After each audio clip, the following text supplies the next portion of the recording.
మన Chiranjeevi vascular and multi speciality hospital దేశంలోనే best vascular and endovascular facilities and all multi speciality care.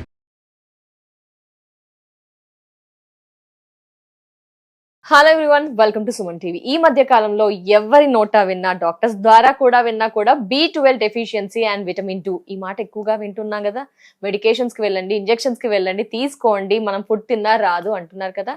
Yes, ఏం చేద్దాం? ఈ సమస్యకు సొల్యూషన్ తెలియజేయడానికి రైట్ నౌ మనతో పాటు ఉన్నారు నేచురోపతి డాక్టర్ ఇషా గుప్తా గారు. వారితో మాట్లాడదాం. మ్యామ్ నమస్తే. మేడం, మీ దగ్గర పేషెంట్స్ కి కూడా ఉన్నారా మేడం డి డెఫిషియన్సీ? ఎందుకు మేడం ఇంత విపరీతంగా పెరిగిపోయింది? ఎండకు ఉండట్లేదు, మంచి మీల్ తీసుకోవట్లేదు అని అంటున్నారు. మరి ఎలా మేడం? Injections, medication తీసుకోవాల్సిందేనా?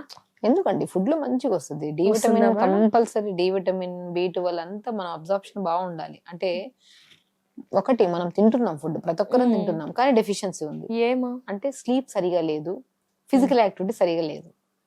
నిద్ర బాగుంటున్నాయి కదా, ఇంజన్ బాగా పనిచేస్తుంది. ఎండకు కూడా ఉంటున్నాం అయినా లేదు. ఇప్పుడు ఉండే ఎండలు, ఇప్పుడు వచ్చే ఫుడ్లు అవన్నీ చాలా కష్టం దొరకడం.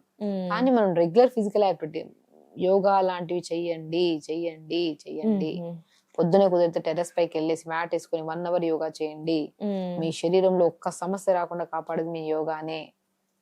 అంతేనండి. యోగా చేయడం వల్ల ఏమవుతుంది, బాడీలో మెటబాలిజం స్పీడ్ అవుతుంది. మీరు తిన్న ఒక ముద్ద ఉంది కదా, ఇప్పుడు మీకు B కాంప్లెక్స్ డెఫిషియన్సీ ఉందండి, B12. సో మీరు ఏం చేస్తాం, చిన్న మట్టి కుండ తీసుకొని దాంట్లో కొద్దిగా రైస్ వేసి, కొద్దిగా మిల్క్, కొద్ది కర్డ్ వేసి, కొద్దిగా సోంపు వేసి, కొద్దిగా జీలకర్ర వేసి, చిన్న అల్లం ముక్క దంచేసి వేసేసేయండి. గ్యాస్ట్రిక్ ప్రాబ్లం ఉంటే అల్లం వేయద్దు, మిగతా వాళ్ళు అల్లం వేసుకోవచ్చు. వేసుకొని నైట్ అంతా అలా పెట్టేసింది, క్లాత్ కట్టేసి మార్నింగ్ లేచి బాగా స్మాష్ చేసేసింది. అన్నం తినేసింది, సద్దన్నం. ఎంత బ్రహ్మాండమైన B12 వస్తుంది మీకు. మీకు B12 విత్ ఇన్ 40 days లో మీకు డెఫిషియన్సీ క్లియర్ అవుతుంది. ఎవ్రీడే మార్నింగ్ బ్రేక్ఫాస్ట్ బోర్ కొట్టకుండా తినండి. ఎంత రిచ్ అండి B complex vitamins, probiotics, gut healthy food. సద్దన్నంలో మజ్జిగ వేసుకుంది అంటే ఎంత అతి బ్రహ్మాండం అది. ఎందుకు వస్తాయి డెఫిషియన్సీస్? తినే పాతకాల పద్ధతిని అప్లై చేయండి. తింటున్నాం అనుకుంటున్నా కానీ అన్ని అన్హెల్దీ. బ్రెడ్ ఆమ్లెట్ వేసుకుంటాను నేను, తర్వాత నేను మంచి చీజ్ తింటాను, నేను అది తింటాను ఇది తింటాను అంటే ఆరోగ్యం పాడవదు. మంచిగా మట్టి కుండలో సద్దనం పెట్టుకొని హ్యాపీగా తినండి. ఎంత హెల్దీగా ఉంటారో తెలుసా? నో మోర్ డౌట్ ఇందులో. 40 days మీ డెఫిషియన్సీ 100% చెక్ చేసుకోండి. చెక్ చేసుకుంటే డెఫినెట్ గా వస్తుందండి. దాంతో పాటు యోగా చేయండి.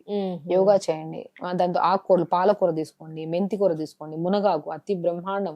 అన్ని ఉంటాయి దాంట్లో, కాల్షియంతో సహా అన్ని విటమిన్స్ అన్ని రిచ్ ఉంటాయి అందులో.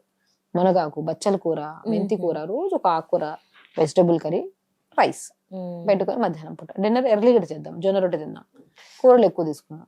Pumpkin seeds, water melon seeds, sunflower seeds, pool makhana, తెల్ల నువ్వులు, ఫ్లాక్ సీడ్స్ అన్నింటిని దూరగా వేపుకొని ఒక బాక్స్ లో పెట్టేసుకొని దాన్ని కూరల్లో గానీ, ఇడ్లీల్లో గానీ, మజ్జిగల్లో గానీ ఏదో దాంట్లో కలుపుకొని తినండి. సో ఎందుకు వస్తుంది డెఫిషియన్సీ? అంటే ఇస్ నథింగ్ బట్ మనం తీసుకుంటున్న సూపర్ మీల్స్ తినట్లేదు అని అర్థం. మనం తీసుకునే సూపర్ మీల్స్ తీసుకోవడం వల్ల డెఫిషియన్సీ. సో ఎందుకు తీసుకోవట్లేదు అంటే బికాస్ మనకి ప్రోటీన్ డైట్లు ఇష్టం, హై కార్బ్స్ డైట్ ఇష్టం. అది ఈ డైట్ లో అన్ని ఫాలో అవ్వకండి.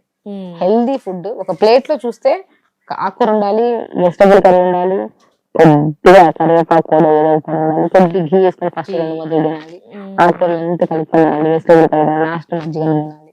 ఇది ఒక మీల్. దేవుడు మనం పాతకాల పద్ధతి.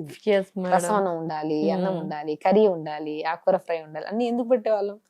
ఒకటి ఇప్పుడు మనం ప్లేట్ దగ్గర కూర్చున్న వెంటనే ప్లేట్ ని చూస్తే మన బాడీలో అపెటైజర్ అంటే కొద్దిగా ఆకలి అంత కలర్ఫుల్ గా ఉండాలి, ఒకటే కలర్ లో ఉండకూడదు. ఇంత చూస్తే ఇంత ప్రోటీన్ ఉంటుంది అందులో. ఏం ప్రయోజనం? మీరు ప్రోటీన్ తినడం తప్పు కాదు, మీరు డబుల్ వర్కౌట్ చేస్తుంటే ప్రోటీన్ తినండి. ఇప్పుడు ఎవరైనా ప్రోటీన్ తినండి, ప్రోటీన్ పౌడర్ లాగే అనే వాళ్ళు అడ్వర్టైజ్మెంట్ లో వాళ్ళు 3 గంటలు వర్కౌట్ చేస్తారు, లేదంటే 2 గంటలు రిగరస్ గా చేస్తారు. కాబట్టి వాళ్ళకి మనకి బాడీ యూజ్ చేసుకుంటుంది. మనం ½ an hour కూడా యోగా చేయట్లేదు, ½ an hour యాక్టివిటీ లేదు, ఫుల్ గా ప్రోటీన్ తింటే ఏమవుతుంది? గట్ ప్రాబ్లం రాకుండా వర్కౌట్ చేయండి, బ్యాలెన్స్డ్ మీల్స్ తీసుకోండి, ప్రోటీన్ తినండి, వర్కౌట్ బాగా చేసుకోండి. ఎవ్రీథింగ్ చాలా. వర్కౌట్ కి డెఫిషియన్సీకి, డి డెఫిషియన్సీకి సంబంధం ఉందా మేడం? మనం వర్కౌట్ చేసుకుంటూ హ్యాపీగా తింటే ఈజీగా అబ్జార్ప్షన్ ఉంటుంది, అప్పుడు B12 వస్తుంది, డి విటమిన్ అన్ని వస్తాయి. మీరు ఏం వర్కౌట్ చేయకుండా ఫుల్ గా తినేసి కూర్చున్నారు అనుకోండి, అంతే పొట్ట పెరుగుతుంది తప్ప డైజెషన్ అనేది అవ్వదు, డిపాజిట్ అవ్వదు, న్యూట్రిషన్ పర్ఫెక్ట్ ఉండదు, బ్యాలెన్సెస్ అన్ని వస్తాయి. పొద్దున్న లెగిసి ఎండకు కూర్చొని సూర్య భగవాన్ నమస్కారం చేయండి. పొద్దున పాతకాలంలో ఎక్కడ ఉన్నాయండి డి విటమిన్ టాబ్లెట్స్ ఉన్నాయా? B12 tablets. అసలు B12 డి విటమిన్ అంటే తెలుసా? ఎందుకు తెలియదు. వాళ్ళు పొద్దున్నే లేచి అండ్ కాటన్ డ్రెస్ వేసుకొని పొద్దున సూర్యుడికి నమస్కరించేవాళ్ళు. ఆడవాళ్ళు తులసి చుట్టూ తిరిగేవాళ్ళు. మగవాళ్ళు మంచిగా సూర్య భగవానికి నమస్కారం చేసుకునేవాళ్ళు. ఇవన్నీ ఏమవుతుంది, ఇది రిచువల్స్. ఇవి చేయడం వల్ల మనకి డెఫిషియన్సీస్ లేవు. మార్నింగ్ సన్ కి ఎక్స్పోజ్ అవ్వాలి. ట్యాన్ అయిపోతుంది ఇవన్నీ పెట్టుకుంటే ఆరోగ్యం రాదండి. ఆరోగ్యం అనేది ఆరోగ్యం చాలా మంచి ఏ టైం బెటర్ అంటారు మేడం? జనరల్ గా ఒక్కొక్కటి మార్నింగ్ 7 to 8 మధ్యలో మంచి ఎండ ఉంటుంది. ఆ ఎండ కూర్చొని హ్యాపీగా కూర్చొని యోగా చేసుకోండి. ఎర్లీ మార్నింగ్ లేసి యోగా చేసుకొని కావాలంటే 7 to 8 బ్యాగ్స్ మంచిగా 7 to 8 కొద్ది ఎండ కూర్చొని ఆయిల్ మర్దన చేసుకోండి. ఎలాగో వింటర్ సీజన్ కదా, మొత్తం కోకోనట్ ఆయిల్ అంతా బాడీ పెట్టుకొని హాఫ్ అన్ అవర్ ఎండ కూర్చోండి. 10 నిమిషాలైనా కూర్చోండి పోనీ. తర్వాత గోరువెచ్చని నీళ్ళతో స్నానం చేయండి. ఈ చిన్న చిన్న ప్రక్రియ. మేడం B12 అనగానే వెజిటేరియన్స్ కి అసలు ఏమి ఫుడ్సే లేవు అని అంటారు మేడం. మరి ఏం ఫుడ్స్ యాడ్ ఆన్ చేసుకోవాలి? నేను మజ్జిగ చెప్పాను కదా, మజ్జిగ vegetarian food, non vegetarian. So అది అసలు B12 అనగానే అసలు వెజిటేరియన్స్ కి ఏం లేవు, డి కూడా లేవు. ఫస్ట్ ఆఫ్ ఆల్ మనము అది వెజిటేరియన్ వాళ్ళకి ఉంది డెఫిషియన్సీ, నాన్ వెజిటేరియన్ వాళ్ళకి కూడా ఉంది డెఫిషియన్సీ. ఎందుకు ఉందంటే అబ్జార్ప్షన్ లేదు. మంచి దానిలో ఫుడ్ ఇస్తే ఖచ్చితంగా అబ్జార్ప్షన్ ఉంటుంది. Definitely madam. Thank you so much.